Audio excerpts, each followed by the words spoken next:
ማለት እነማን ናቸው የተጫወቱብህ? ቁርጣችሁን እወቁ።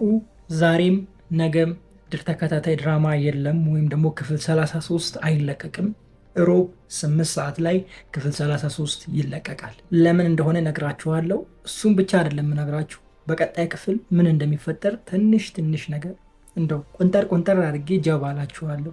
እንዴት ናችሁ ውድ የድር ተከታታይ ድራማ ቤተሰቦች? አማን ናችሁ ወይ? ዛሬ ምድር ሪቪው እናደርጋለን። እንዲሁም በቀጣይ ክፍል ምን ሊፈጠር ይችላል አንዳንድ ጉዳዮችን ጀባ አመላችሁ ይሆናል። ዛሬ ሰኞና ነገ ማክሰኞ ድራማውን ለምን ፖስት እንደማይደረግም ማሳወቃችሁ ይሆናል። ድር ተከታታይ ድራማ ዛሬ ሰኞ 8 ሰዓት ወይም 10 ሰዓት ላይ መለቀቅ ነበረበት፣ ግን የዛሬው ፕሮግራም ተዘሏል። የተዘለለበትም ምክንያት እናንተ ባላችሁን መሰረት ወይም ደግሞ እናንተ ውድ ተመልካቾቻችን ኮሜንት ላይ በሰጣችሁን አስተያየት መሰረት ድራማው እየተስተካከለ ነው ያለው። ማለትም እየተስተካከለ ነው ፖስት እየተደረገላችሁ ያለው። ስለዚህ ዛሬ አልደረሰም። በቃ ያለው ትክክለኛው መረጃ ይሄ ነው። ድራማው ተቋርጦ አይደለም። ለዛሬ ግን ለሰኞ ወይም ደግሞ ሰኞ ለሚለቀቀው ክፍል 33 ነበረ ዛሬ መለቀቅ ነበረበት። ፕሮግራማችን አለ ዛሬ ሰኞ፣ ነገር ግን ለዛሬ አልደረሰም። ስለዚህ ለሮብ 8 ሰዓት ተላልፏል ማለት ነው ክፍል 33። ክፍል 33ን ከዚህ በኋላ የምታገኙት ሮብ ላይ ይሆናል ማለት ነው። ከዛ በኋላ ደግሞ አርብ እያለ ወደ በፊቱ ፕሮግራማችን እንመለሳለን ማለት ነው። ከዚህ በፊትም አሳውቂያችሁ ነበረ። ድራማውን እናንተ በሰጣችሁ አስተያየት መሰረት እያስተካከልነው ስለሆነ እንደዚህ አይነት ፕሮግራሞችን የመዝለል ነገር ሊፈጠር ይችላል፣ የሰዓት ጉዳይ ሊቀያየር ይችላል ብያችሁ ነበረ። አይታችሁ ከሆነ ከዚህ በፊት 8 ሰዓት ከቀኑ 8 ሰዓት ነበረ ፖስት የሚደረገው።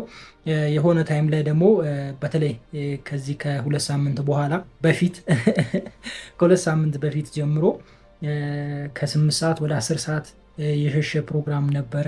8 ሰዓት ላይ የሚለቀቅበት ጊዜ ነበረ። የሆነ ቋሚ ታይም ላይ እየተለቀቀ አልነበረም። በፊት ሁሌ 8 ሰዓት ነበረ ፖስት የሚደረገው።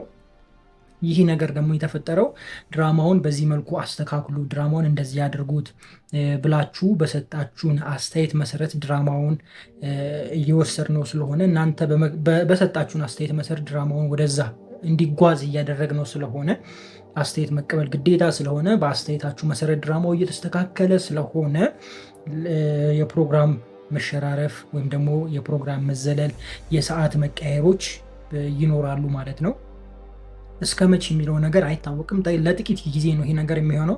አንድ የተስተካክሎ ድራማው እናንተ በምታስቡት መልኩ ተስተካክሎ የእናንተን ሀሳብ ደግሞ የእናንተን አስተያየት ደግሞ ከተሻሻለ በኋላ ያለውን አስተያየት አይተን ድራማውን በትክክለኛው ፕሮግራም ወይም ደግሞ በፊት በነበረው ፕሮግራም በሳምንት 3 የሚለቀቅበት ፕሮግራም እንመለሳለን ማለት ነው።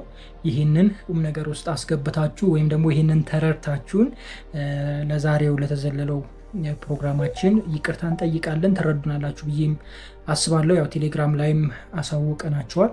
ለማንኛውም በቀጣይ ክፍል ምን ሊፈጠር ይችላል የሚለው ጉዳይ ነው ወሳኙ ጉዳይ። ይነገራችሁ ወይስ ትጠብቃል? እስኪ ኮሜንት ጥሩ ነው። ኮሜንት ስታደርጉ ነው ብዙ ነገር የምናውቀው። ድራማውም እየተስተካከለ ያለው ከእናንተ ኮሜንት የተነሳ ነው እና አሁንም እንደው ኮሜንት ጣል አድርጉብንና በቀጣይ ክፍል ምን ይፈጠራል ነው። የአምነን ጓደኛ እንዴት ነው ወንዷን ወጠምሻ ወይም ደግሞ ብላክማን ብያታለሁ። በቃ ይሄ ጥቁር ነች፣ እሷም ልብሷም ጥቁር ነው፣ ሁሉ ነገሯ ጥቁር ስለሆነ በቃ ብላክማን ብያታለሁ። ውመን ነው ማን ነው የሚባለው ጋይስ? ማን ነው ይሄማ? ውመን አይደለም፣ ማን ነው ሆነ ያለበት እንዴ? ስንቱን እንዳለ አጣጥፎ ድፍት ውስጥ የከተተ ሰውዬ ይሄ ያጠራጥራል። እኔ ካላየሁ አላምንማ። ችግሩ እሱ ነው። ምን የሚያደርጋት ይመስላችኋል? መቼም የባለፈው ትዝ ብሎታል አይደለ? እንዴት እንደሾተችው እና አሁን ዝም ብሎ ያልፋታል ወይስ ደግሞ አምጥቶ እንደው ሽንት በሽንት ያረጋት ይሆን? ያስደነግጣት ይሆን? ምን ትላላችሁ? እኔ እንደው አምነን ስላለ ምንም የሚፈጠር ነገር አለ ብዬ አላስብም። የተለየ ነገር ይኖራል ብዬ አላስብም። ግን ያው ይዞ የሚንቀሳቀስ ከሆነ ብድግ አድርጎ ግንባሩ ላይ ምናምን ግንባሯ ላይ ይዞ በቃ ዝቅም ከፍም ያደርጋታል ብዬ አስባለሁ። ግን አምነን ስላለ አምነን ተው ካለው ይተዋል። ምንም አማራጭ የለውም። እንደዚህ አይነት ነገር ይፈጠራል ብዬ ነው ማስበው። ያው ሊያወጣ ምናምን ይችላል፣ የሆነ ነገር ሊል ይችላል። ግን አምነን እረፍ ስለሚለው ምንም አያደርግም። ከአምነን ትእዛዝ ውጭ አይወጣም ላችሁ ፈልጌ ነው። ስለዚህ የሆነ ከባድ ነገር አይኖርም የሚል ሀሳብ ነው ያለኝ። ሌላኛው የቤሌን ጉዳይ ነበረ ሲያሳስበን የነበረው። ቤሌን አያታቸው በቃ ጄሪ ጥምድ እንድታረጋት ምናምን እያደረገች ነበረ። ነገር ግን አያታቸው ብልጥ ነች፣ አራዳ ነች። ሄዳ መጀመሪያ ምንድን ነው ያደረገችው? ስለ ቤሊ ከእያንዳንዱ ሰው ማጣራት፣ በቃ ማጣራት። ዛህራ ጋ ሄደች።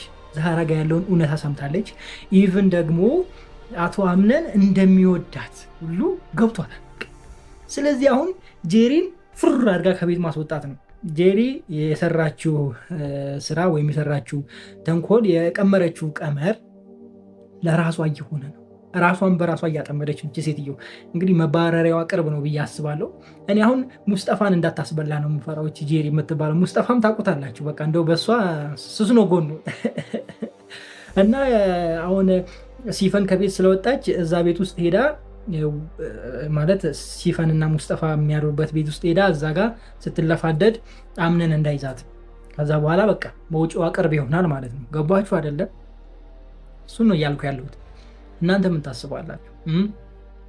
እሺ እንቶ የሜርሲ ጉዳይስ ማን ነው የሚደርስበት? አሁን እኮ ሜርሲ ይህ ሁሉ ነገር ሲፈጠር ነበረች አይደለ? ለምሳሌ ባለፈው የድርጅቱ ወረቀቶች፣ ፋይሎች ምናምን ሲወጣ ሲቀባበሉ ስትል እሷም እጇ አለበት፣ ይህ ሁሉ ነገር ላይ እጇ አለበት፣ ታውቃለች። እንዴት ነው የምትያዘው? እንዴት ነው የሚደርሱባት ነው እኔ የምለው። ወይስ ደግሞ እንደ ሉሊት በቃ ወደ ግራም ወደ ቀኝም እያለች ትኖር ይሆን? ምን ታስባላችሁ? እኔ ግን የሚሰማኝ እንደዛ ነው። ማለት ይሄ ይታወቅባታል የሚል ሀሳብ የለኝም። ቢታወቅባትም ነገሮች ከተስተካከሉ በኋላ ገብቷቸዋል። ነገሮች አምነን ካስተካከለ በኋላ ይሰማል። ከሰማ በኋላ እኔ እኮ በራሴ መንገድ ላስተካክል ነበር ወይም ደግሞ ልነግርህ ነበር፣ እንደዚህ እያደረግኩ ነበረ፣ ግን ያው በወቅቱ ተናደድ ስለነበር አታምነኝም ብዬ ነበር ብላ ብቻ የሆነ ቀላል ታደርገዋለች ነገሩን ብዬ ነው የማስበው። ልክ እንደ ሉሊትን መቼም ሀረግ ላይ ታቋታላችሁ። እዚህ ጋር እዛ ጋር እማትረግጠው እማትወርደው እማትወጣው ነገር የለም። ሁሉን ነገር ራሷ ጥፋት ታጠፋና ከዛ በኋላ ከዛ ጥፋት ውስጥ እሷ የለችበትም። በቃ አለችበት ግን የለችበትም። እና እንደዛ አይነት ነገር እናያለን ብዬ አስባለሁ። ለማንኛውም ለዛሬ የነበረን ቆይታ ይሄንን ይመስላል። ያው ባለፈውም ሪቪው ስላደረኩት ከዚህ በኋላ ያለውን መስማት ትችላላችሁ። የባለፈው ሳምንት ወይም ደግሞ የባለፈው ክፍል ቀጥሎ ተወላችኋለሁ። በጣም ነው መወዳችሁ። ክፉ አይንካችሁ፣ ክፉ ነው ዘርፏችሁ፣ ይሳካላችሁ፣ ይማርባችሁ፣ ቀናችሁ ሁሌታችሁ ብሮ ይሆንላችሁ እያልኩኝ በዚሁ ተሰናበትኳችሁ። ፒስ። እኔ እኮ ለዚህ ነው ካራቴ ተማረች ወይም ደግሞ ክብደት አንስታ እንዲህ የምትወጣጠር ሴት ምናምን እንዲህ የምትል ይሄ ከኔ በልጦ እንዲህ የሰፋ ምናምን ሴት ከሆነች ለትዳር ከባድ ነው የሚሆነው። እናንተም ጂም ቤት እየገባችሁ ወይ እንዲህ ማለት አለባችሁ፣ አለበለዚያ ካራቴ ምናምን ገብታችሁ ማጫወት መቻል አለባችሁ። ባላንስ መሆን አለበትም ብሎ ለዚህ ነው ወይኔ ያምነን ጓደኛ እኔን ሽምቅቅ ያለ እኔን ሽምቅቅ። ለነገሩ እኮ እቺን ሴት ብለህ መጥራት ራሱ ትንሽ ከባድ ነው አይደለ? እውነት ግን እንዴ ሽምቅቅ ሴት ነህ እንደ መታችሁ ስትለው ዛራ ይመችሽ ሴት ነው እንደ መታች። ኧረ ምን ሴት ነች እሷ ወንድ ነች። አይ ምላሽ ትጠላለህ። ሜርሲን በዚህ በኩል አሸማቀቀችው። ወይኔ አሁን ፊት ለፊት አግኝቷት ቺን ሴትዮ ከተዋት በቃ እንደው ይሄ ሰውዬ ጤናማ አይደለም። እኔ ባለፈው የመዘዛትን ነገር አሁንም መዘዝ አድርጎ ላጥ አድርጎ እንደው ወደታችም ወደ ላይም ነበር ማስደረግ ያለበት። የምሬን ነው የምላችሁ። እሷም ግን ደንግጣለች። እኔ መሄድ አለብኝ በቃ ሌላ ጊዜ እንገናኛለን ያለችው የሰራችውን ስለምታውቅ ነው። እንዴት ናችሁ ውድ የድር ተከታታይ ድራማ ቤተሰቦች አማን ናችሁ ወይ? ዛሬም ድርና ሪቪው እናደርጋለን። እንዲሁም በቀጣይ ክፍል ምን ሊፈጠር ይችላል አንዳንድ ጉዳዮችን ጀባ እምላችሁ ይሆናል። ድር በትላንትናው ክፍል አሪፍ ነበረ። ከዚህ በፊት በነበረው ሪቪው ላይ ተናግሬያለሁ። ላይክ ሲፈን እንደማትገኝ ሲፈን በዚህ ጊዜ ውስጥ ወይም ደግሞ አምነን ይዟት ምንም እንደማያደርጋት ቢይዛት እንኳን ምንም እንደማያደርጋት፣ ነገር ግን ቤት ውስጥ እንደማትገኝ ሙስጠፋ ስለሰማ ቀድሞ ይደውላታል፣ ከቤት ያስወጣታል። ምንም ነገር አይፈጠርም አያሳስባችሁ ብዬ አውርቼ የነበረ በባለፈው ሪቪው። ያው እንዳያችሁት ነው። በቃ አሁንም የሚያሳስባችሁን ነገር እኔ እነግራችኋለሁ። የሚያሳስባችሁ አሁንም ይሄ የሲፈን ማለቴ የሲፈን ሳይሆን የአምነን ጓደኛ እና ብላክ ማን ልበላት ጋይስ፣ ከሱ ጋር በምን ልጥራ ያላቸው ፍጥጫ ነው። በቀጣዩ ክፍል ልንገራችሁ። በጣም ቀላል ነው። እንደነገርኳችሁ ሁለት ነገር ነው ሊሆን የሚችለው። የመጀመሪያው በጣም ስለተበሳጨ ባለፈው ምዝዝ ያደረጋትን ነገር መዞ ግንባሯ ላይ እንትን ይላታል ብዬ ነው ማስበው። በቃ አለ አይደለ ወደታችም ወደ ላይም ዝቅ ከፍ ዝቅ ያስደረጋታል ብዬ አስባለሁ። ነገር ግን ደግሞ አምነንም በጣም ስለሚፈራው ስለሚያከብረው ምንም ነገር ላይ ያደርግ ይችላል የሚልም ሀሳብ አለ። አገኛችሁኝ አይደለ? ይሄ ነገር ሊፈጠር ይችላል። ሞስት ፕሮባቢሊቲ ያለው ሀሳብ አምነን እዛ ጋር ስላለ ምንም እንደማይናገር ማለት በቃ ለመናገር የሆነ ነገር ለማድረግ ሲመጣ አምነን ተው ይለውና አርፎ ይቀመጣል። በቃ እንደዛ አይነት ነገር ነው ሞስት ፕሮባቢሊቲ ያለው ሀሳብ። በጣም ቀላል ነገር ነው እንጂ ሌላ ነገር ይፈጠራል ብዬ አላስብም። ግን እንደው ትንሽ ከፍም ዝቅም ቢያደርጋትና አለ አይደለ እሷ እንዳደረገችው ወደ ላይም ከፍ ወደ ታችም ዝቅ ቢያደርጋት ጥሩ ነበር። ትንሽ ዘና እንል ነበረ። ሌላኛው የቤሌን ጥርጣሬ በአያቷቸው ላይ ፈጥራ ነበረ ጄሪ። ያንን ነገር ግን ይቅርታ እሺ እዚህ ጋር ይሄ ፀጉሬ በቃ አደገችና እዚህ ውስጥ አፍንጫ ውስጥ እየገባች በቃ አለ አይደለ እንትን እያለች እያሳከከች ምን እንደሚሻለኝ በይዘዌ እዚኛው ላይ ያልኳችሁ ከዚህኛው በፊት ሌሎች ድራማዎችን ሪከርድ እየተደረጉ ስለነበረ በተከታታይ በቃ እንደዚህ እያደረኩ ስለነበረ አሁን ነው ትዝ ያለኝ ያስተዋልኩት አሁን ነው። ለዛ ነው እና ቤሌንን በምን መልኩ እንደምታይ ስለገባት ብቻ የቤሌን ባህሪ ለማጣራት ሙከራ አድርጋለች። ቤሌን ጥሩ ከሆነች ደግሞ ጄሪ አለቀልሽ፣ በቃ አለቀልሽ። አሁን ጄሪ ነው ከቤት መውጣት ያለባት። የምሬ ነው። ጄሪ እንደው በእናታችሁ እባካችሁ ጄሪ አስወጡል። እኔ ደስ ነው የሚለኝ ሁለቱ ሰላም ሲሆኑ ማየት። አልናፈቃችሁም ጋይስ? እስኪ እንደኔ ናፈቃችሁ ማለት ጄሪ በቃ ወጣ ቤሌን እና አምነን የራሳቸው የሆነ ጊዜ ቢኖራቸው በጣም ደስ ይለኛል። ነገር ግን እኮ ችግሩ አምነን ይቀየራል። የሚቀያየር ነገር አለው። የሆነ ሰዓት ላይ ይመጣበታል፣ ሌላ ይሆናል። በዚህ ጋር ስትሉት ሌላ ይሆናል፣ በዛ ጋር ስትሉት ሌላ ይሆናል። አስቸጋሪ ባህሪ ያለበት አንዳንዴ ዝም ብዬ ሳስበው እና አቶ አምነን እባክህን ተስተካከልና ጄሪንም ማስወጣ። ከዛ በኋላ አንተም ተስተካከል፣ ጥሩ ነው። ከዛ እኛም ፈታ ብለን የሁለታችሁን መሀል ያለውን ጥሩ ነገር እንኮመኩሟለን ማለት ነው። ገባችሁ አይደል? አገኛችሁኝ አይደለም? ሙስጠፋ ግን ይመች። ሙስጠፋ ተመቼ። ምንም በማያውቅ ወይም ደግሞ ምንም እንደማያውቅ ሰው ሆነ እኔ እኮ ምንም አላውቅም ጨዋ ምንም እንደማታውቅ ቁጭ። ይሄ ነው ቁራጥ ማለት እንደዚህ ነው። አስባችሁታል? ግን የሆነ ጥርጣሬ ቢኖረው ግንባሩን እንደሚለው ከባድ ነገር ሊፈጠርበት ይችል ነበር። ነገር ግን አምልጧል። ሙስጠፋ በጣም ከባድ አይነት ሰው ነው ማለት አስተዋይ አይነት ሰው ስለሆነ ያው በቀላሉ ይያዛል ብዬ አላስብም። ሙስጠፋ ግን አሁን እዛ ቤት ቀርቶ ምንድን ነው ሊሰራ የሚችለው? የመጀመሪያው ነገር ለሲፈን እያንዳንዱ ነገር መስጠት፣ መረጃ ማቅረብ ሊሆን ይችላል። ሁለተኛ ደግሞ ያው የቀረው ጄሪን ነው። የጄሪን ላይፍ ማመሰቃቀል ነው እንግዲህ እንደ ገንፎ ከዚህ ወደዛ እንትን ማለት ነው። ወይም ደግሞ ሜሲ ኳስ ይዞ እንደሚዞረው አለ አይደለ ትርምስምስ ነው የሚያደርጋቸው ተጫዋቾች 15 ተጫዋች እንዲህ በዚህ በመሃል እንዲህ እያደረገ ጥፍጥፍ አድርጎ እንደሚያልፉ እንግዲህ እንደዛ ለማድረግ ይሆናል። እንግዲህ ምን አውቃለሁ አምነንና ጄሪ መሃል ገብቶ ከግራ ወደ ቀኝ ለማተራመስ ካልሆነ ሌላ ዓላማ አለው ብዬ እኔ አላስብም እዚህ ቤት ውስጥ። እሱ እኔ እንደዛ ነው የሚሰማኝ።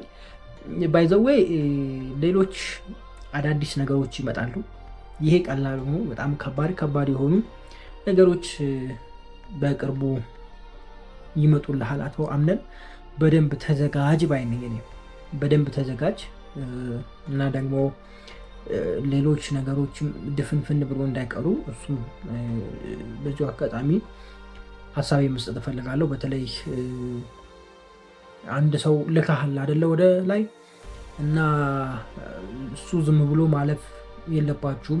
ቢያንስ ህግ የሆነ ነገር ማየት አለብን አይደለ? ትክክለኛው ወይ እንደዛ ስለሆነ ማለት ነው። ፊልሙ ይሄኛው ያው ከሀገራችን ውጭ የሆነ ፊልም ስለሆነ ወደዚህ ስታመጡ ትንሽ ከኛ ሀገር ጋር እንትን ብሎ ችግር እንዳያመጣ መጠንቀቁ ጥሩ ነው። እንደዚህ አይነት ነገር እንዳይፈጠር ያው እያስተካከላችሁ ብትሄዱ የተሻለ ነው። እንግዲህ በቀጣይ ክፍሎች ወይም ደግሞ በሚመጣው ቀጣይ ክፍል ሶሊያ ውዴ ልትመጣ ትችላለች። ጎሽሜም ወደ ቤት ይመጣል ብዬ አስባለሁ። እንግዲህ ጥሩ ጭዌም የምናይ ይመስለኛል። አሪፍ አሪፍ ነገር በቀጣይ ክፍል ጠብቁ። ማለቴ በቀጣይ ክፍል ጠብቁ። በቃ ጠብቁ። ያምነን ጓደኛ ከፍ ዝቅ እንዳለ ሁሉ ከፍ ዝቅ የሚል ነገር አይጠፋም በቀጣይ ክፍል። በባለፈው ክፍል አንድ ነገር አንስቼላችሁ ነበረ።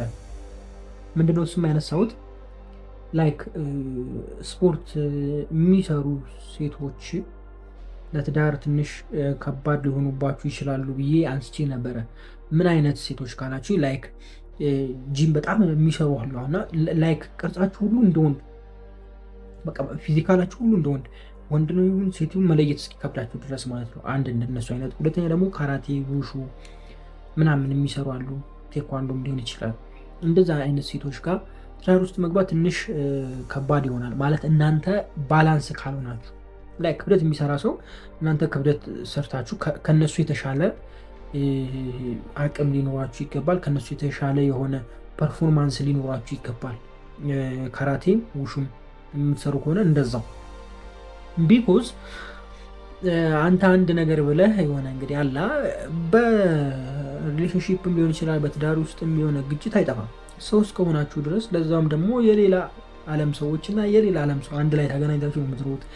በዛ ውስጥ እየተማራችሁ ነው የምትሄዱት። ትዳር የረጅም ጊዜ ትምህርት ቤት ነው። የማያበቃ ትምህርት የምትማሩበት ትምህርት ቤት ነው። መሳጨት ሊኖር ይችላል፣ አለመከናወን ሊኖር ይችላል፣ ብዙ ነገር ይኖራል እና በዛ ውስጥ ደግሞ የማይሆኑ አይነት ውሳኔዎች አንዳንዴም ስህተት ሊፈጠር ይችላል እና እንደው የዛን የተሳስተ አንዴ በቃ እንደው ዝም ብዬ እዚህ ጋር አንድ ላጥ ላድርግ ብለህ ጉንጯ ላይ እንደው ሰደድ ብታደርግ ማለት ነው በዚህ ጋር እንዲህ ብሎክ ተደርጎ በዚህኛው ጋር መቼ እንደሚገባላት አታውቅም አባቴ። እና ተጠቅለለ ቁጭ ትላለ። ከዛ በኋላ ልክ እንዳምነን ጓደኛ በቃ ማን መታ ስትባል ግራ ነው የሚገባ። በቃ እንደው ወንድ ነው ሴት ነው እንዴት ትላለ። ለዛ ነው እንደዛ ያልኳችሁ። ባይዘዌ ያው አንዳንዴ እንደዚህ ስላችሁ ሁሉም ሰው እንደዛ ያደርጋል ማለት አይደለም። በእርግጥ ሴት ምንም ያህል ምንም አይነት ነገር ውስጥ ብትገባ ከወንድ በላይ ልትሆን አትችልም። ይሄ እርግጥ ነው። ይሄ የታወቀ ነው። እመኑ አትመኑ። ላይክ ጉልበት ነው እያልኳችሁ ያሉት። ኦኬ በጉልበት ደረጃ ወይም ደግሞ በአቅም ደረጃ ምንም አደርጋ ከአንድ ወንድ በላይ እንትን ለማድረግ አትችልም። ቢኮዝ ወንድ ልጅ ላይክ ራሱ ወንድ ነው። አትመታም ማለት አይደለም። ልታገኘው ትችላለች። እንደው በቃ ስትወራጭም ካራቴውም አንድ ልታገኝ ትችላለች። ግን እሱ ደግሞ አንድ ከዘነዘረ በቃ ቁጭ ነው፣ አጠፍጠፍ ነው የሚያደርግሽ እናቴ። ይህን ስል ያው እንትኑ አለ ምናምን ማለት አይደለም። ግን ይሄ የታወቀ ነው፣ ሁሉም ጋር ያለ ነው። በቃ ይሄ እርግጠኛ ሆኑ። ግን ደግሞ እኔ እሱንም አልመክርም ማለት ይሄ ጸቡንም ምናምን አልመክርም። ነገሮችን በእርጋታ መፍታት፣ አንዱ ትኩ ሲል አንዱ ትቶ መሄድ፣ ከዛ ተረጋግቶ በተረጋጋ መንፈስ ማውራቱ የተሻለ ነው ብዬ አስባለሁ። ለማንኛውም በጣም ወዳችኋለሁ። ክፉ አይንካችሁ፣ ክፉ እንደምዙ አልፏችሁ፣ ይዲሳካላችሁ፣ ይመርባችሁ፣ ቀናችሁን ብሩ፣ ሌታችሁን ብሩ ይሆንላችሁ እያልኩኝ እኔ በዚህ ወሰናበታችኋለሁ። የጨነቀለት ማለት አሁን ነው። ምክንያቱም አምነን ሲፈንን ደርሶባታል። ምን ሊያደርጋት ይችላል? ምን ታስባላችሁ? ደስ የሚለው ነገር ደግሞ በጎን ሙስጠፋ ይህንን ነገር ሰምቷል። ሙስጠፋ ፈጥኖ ካለችበት አውጥቶ ያስመልጣታል ወይስ ደግሞ ቤት የለችም እንዳትመለስ ወደ ቤት ስልክ ደውሎ ይነግራት ይሆን? ምን ትላላችሁ? ሀሳባችሁን ኮሜንት ላይ አስቀምጡልኝ። እኔ ግን በቀላሉ ትያዛለች ብዬ አላስብም። ማለት ሲፈን ትይዟታል ብዬ አላስብም። ይሆን ይጎዷታል ብዬ አላስብም፣ ወይም ይሾታታል ብዬ አላስብም። ቢኮዝ ሲፈን የሆነ የወይዘሮ ሰምአንን ህይወት መውሰድ ምናምን እንጂ ይሄ ከድርጅቱ ጋር ምናምን ያለውን ነገር እጇ ያለበት አይመስለኝም እንደኔ ሀሳብ። እሷ እነሱን ባዶ ማስቀረት ነው የምትፈልገው። ላይክ ቤቱንም በእሳት ምናምን እንትን ያደረገችው የዛና የታችኋል። በቃ የሆነ እነሱን ለማንከራተት አይነት ነገር ነው ሀሳቧ። እንጂ የድርጅቱ ጉዳይ ላይ እጇ የለም። እንዴ ሰላም አላልኳችሁም?